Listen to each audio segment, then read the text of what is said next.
la victoire ou la défaite ne sont que des conséquences, plus ou moins anecdotiques. En revanche, le processus de transformation de soi est central et dans ce cas-là, la personne avec qui l'on combat n'est pas un ennemi, n'est pas un adversaire, c'est un partenaire de notre progression mutuelle. Effraction, le podcast, vous raconte le monde à travers la fiction littéraire. Dans cet épisode, il est question de judo, de karaté et de quête de soi, des sujets qui traversent le roman Le récit du combat de Luc Lang, paru chez Stock en 2023. Pour en parler, Bernadette, bibliothécaire, reçoit le sociologue Mathieu Kidu, spécialiste du sport. Bernadette. Dans ce récit initiatique et autobiographique, Luc Lang retrace certains épisodes de sa vie au prisme de son lien étroit avec le judo puis avec le karaté. Du combat tendre et fondateur avec son père adoptif quand il était enfant, scène qui ouvre le roman sur une joie primitive, à sa progression teintée de doute sur les tatamis, le narrateur revisite sa vie, ses sursauts, ses drames et résurgences, à l'aune d'un art de la chute et d'une philosophie dépeinte avec humilité et profondeur. Plus qu'un texte sur la passion des arts martiaux, le récit du combat est à la fois le cheminement d'un homme à la recherche d'un équilibre, sa quête intérieure et l'analyse subtile des mouvements qui traversent une vie, en un relevé intime des secousses et des vibrations qui fondent un être. L'auteur y déploie une réflexion vertigineuse sur le corps et l'écriture qui devient, sous la plume précise du romancier karatéka, un art du geste juste et de la bonne distance. En revenant sur ce qui fonde poétiquement l'axe d'une vie, Luc Lang nous livre un texte saisissant et lumineux, d'une grande originalité.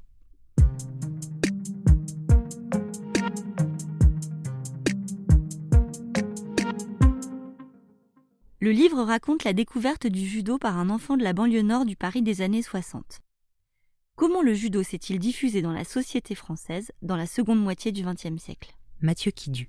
Alors, il faut d'abord, savoir que le judo avait commencé à s'implanter en France dans l'entre-deux-guerres, avec notamment, 2 types d'initiatives. Une par, Moshe Feldenkrais et une autre par, Kawashi et dès le début, les approches sont parfois un petit peu différentes dans la mesure où, on peut utiliser le judo dans une perspective éducative, philosophique, spirituelle, mais on peut aussi l'envisager dans une perspective plus sportive. En 46, le judo est une toute petite structure en France, à peine 4000 pratiquants. Par contre, 20 ans plus tard, ça va devenir l'une des 3-4 activités françaises les plus pratiquées au niveau fédéral avec des prises de licence. Au départ, c'était plutôt 2 groupements qui étaient relativement antagonistes quant aux valeurs et aux pans de la culture, judo qu'ils voulaient, développer et puis il y a eu une forme d'unification au début des années 60. Puis dans les années 60, va être mis en place, la méthode française, d'enseignement du judo. Cette méthode-là a 2 objectifs. D'une part, structurer l'enseignement du judo au niveau national, donc avec vraiment des reconnaissances de diplômes et une progression pédagogique standardisée sur tout le territoire national et également faire progresser l'élite sportive. On sait qu'à partir des années 60, le sport devient une forme de soft power, de pouvoir diplomatique. C'est un enjeu géostratégique important et donc le judo a vraiment été investi par le pouvoir gaulien comme une façon de démontrer la puissance de la France et les résultats ont suivi, hein, assez rapidement, au point que la France se situe entre la première, deuxième nation européenne et aujourd'hui première, deuxième, troisième nation mondiale.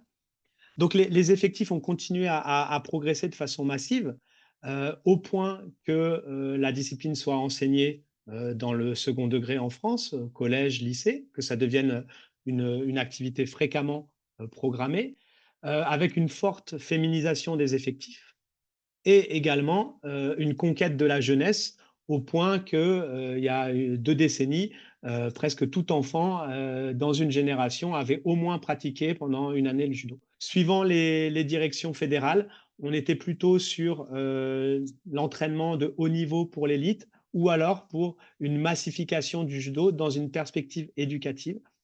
C'est une tension qui est structurante pour le judo et qui se retrouve à tous les niveaux, au niveau de l'éducation physique, au niveau du sport de haut niveau, au niveau du sport de masse.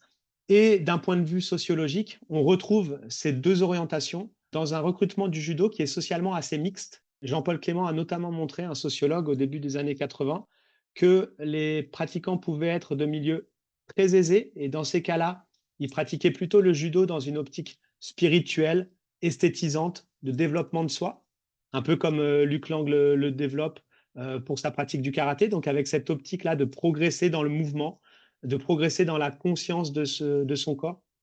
Et pour d'autres, les classes davantage populaires, le judo est avant tout un sport de compétition où la force prédomine, avec une conquête de titres à avoir.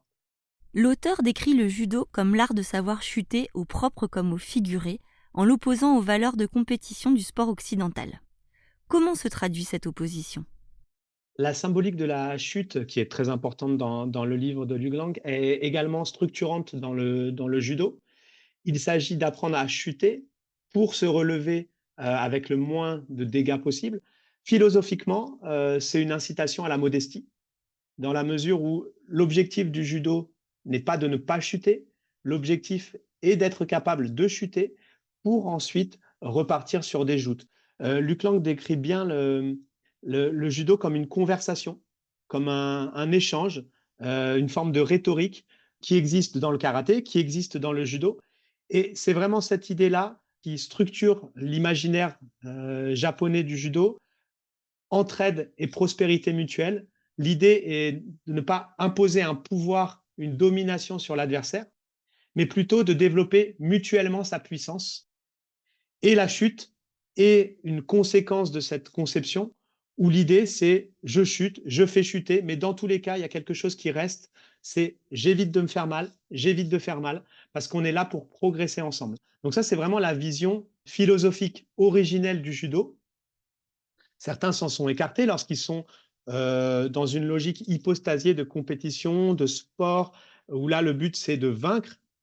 Mais dans la base du judo, le fonctionnement par randori, donc c'est des combats d'entraînement souple, la victoire n'est pas quelque chose qui importe. Ce qui importe, c'est l'apprentissage.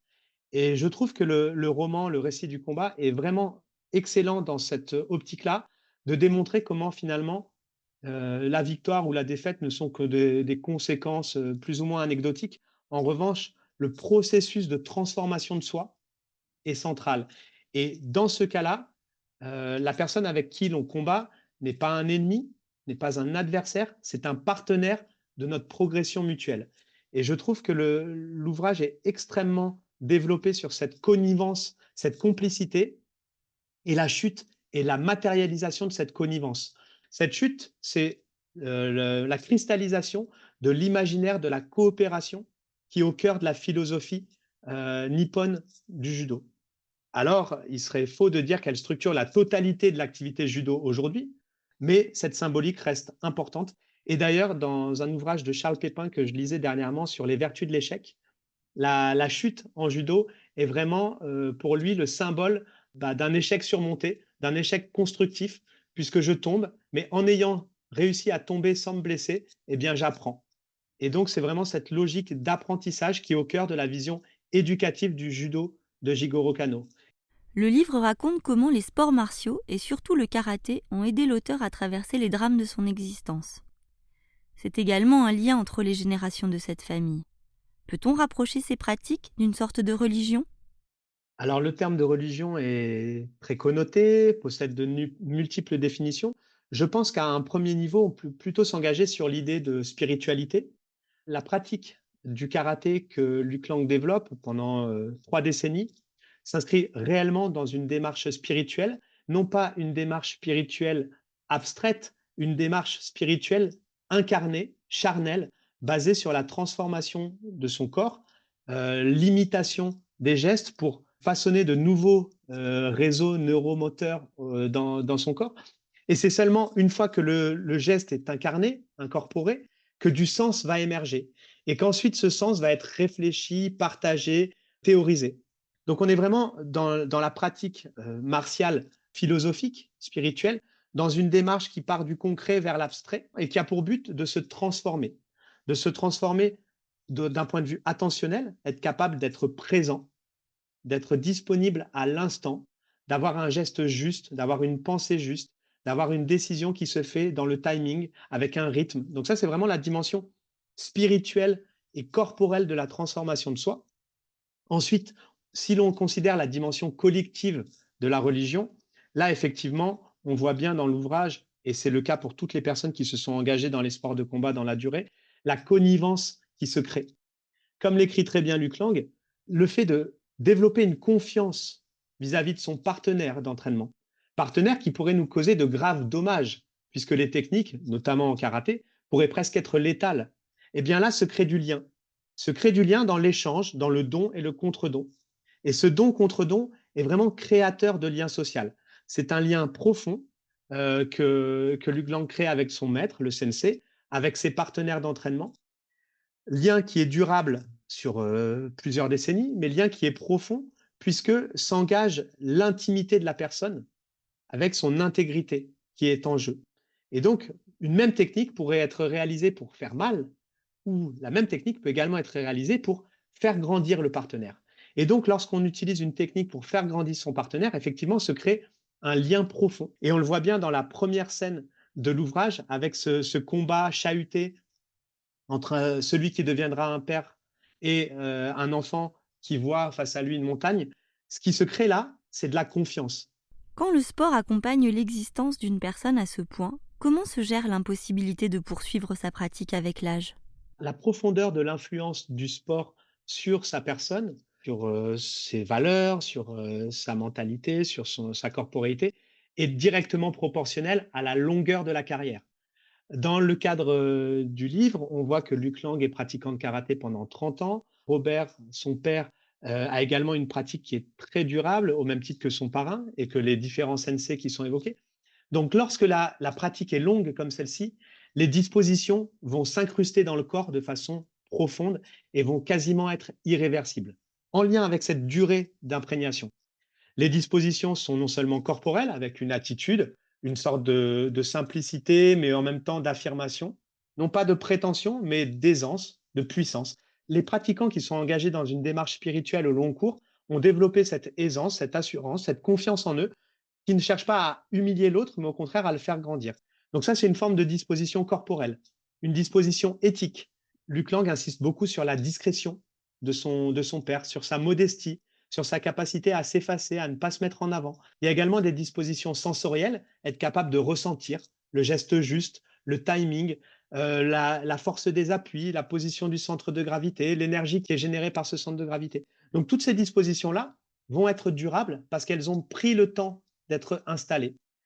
Maintenant, lorsque l'impossibilité de pratiquer se manifeste, on voit bien qu'elle est source de douleur, de souffrance chez Robert. Ça devient difficile pour lui d'aller voir son fils combattre, d'aller voir son fils s'entraîner, même s'ils ne sont pas dans la même activité. Pourquoi? Parce que c'est difficile pour le père, Robert, d'être confronté face à son impossibilité de continuer. Luc Lang mentionne à un moment que le judo aurait peut-être mis un terme à sa carrière physique plus précocement, alors que le karaté peut être en mesure de se prolonger dans le temps. Donc il y a vraiment cette idée-là que suivant les sports, les possibilités de durée ne sont pas les mêmes. Tous les sports basés sur des impacts répétés, des chutes, au bout d'un moment, les articulations vont commencer à souffrir. Le karaté, tel qu'il est pratiqué notamment sous la forme de kata, permet de durer. Alors les qualités physiques vont changer, ça c'est de la physiologie. Par contre, les qualités morales, les qualités perceptives, l'attitude, les valeurs, la perception, là, vont pouvoir être magnifiées. Et un dernier point sur lequel je voudrais insister, pour beaucoup, pratiquer les sports de combat, c'est développer un art de la résistance. Un art de la résistance face aux difficultés de l'existence. Dans d'autres cas, c'est face aux difficultés sociales, ethniques, même dans le cas, par exemple, des pratiquants de la boxe anglaise ou de la boxe thaï. Et cet art de la résistance, même lorsqu'on arrête la pratique, on l'a malgré tout incorporé. Et on le voit bien dans l'ouvrage, comment Luc Lang relie directement sa capacité à se relever des différentes chutes auxquelles il est confronté dans sa vie et sa famille est confrontée.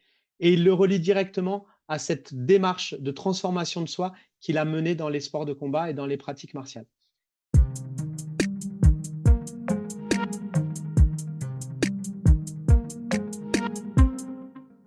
C'est l'été 62, une plage corse, un sable blond, le ressac de courtes vagues sous un ciel d'azur baigné du parfum des eucalyptus.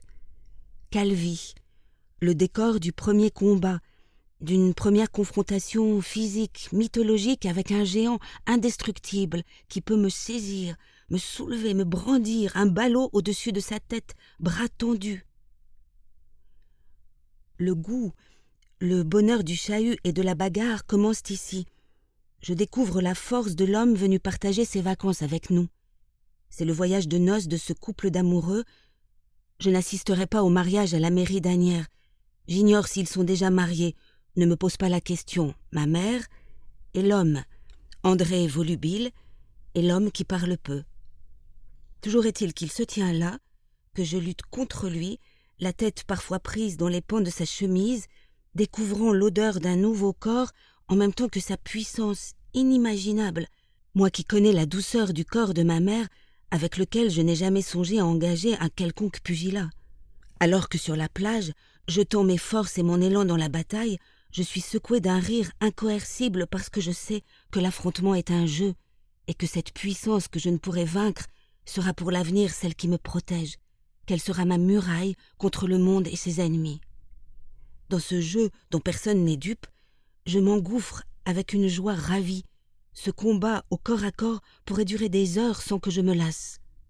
Je vérifie aussi, s'il en était besoin, combien l'homme, au plus fort de l'empoignade, ne me fait aucun mal et combien il m'est bienveillant. Combien en somme ce géant, c'est moi-même. Je jubile de ce combat avec ma propre muraille. C'est moi l'enfant de presque 6 ans qui devient invincible.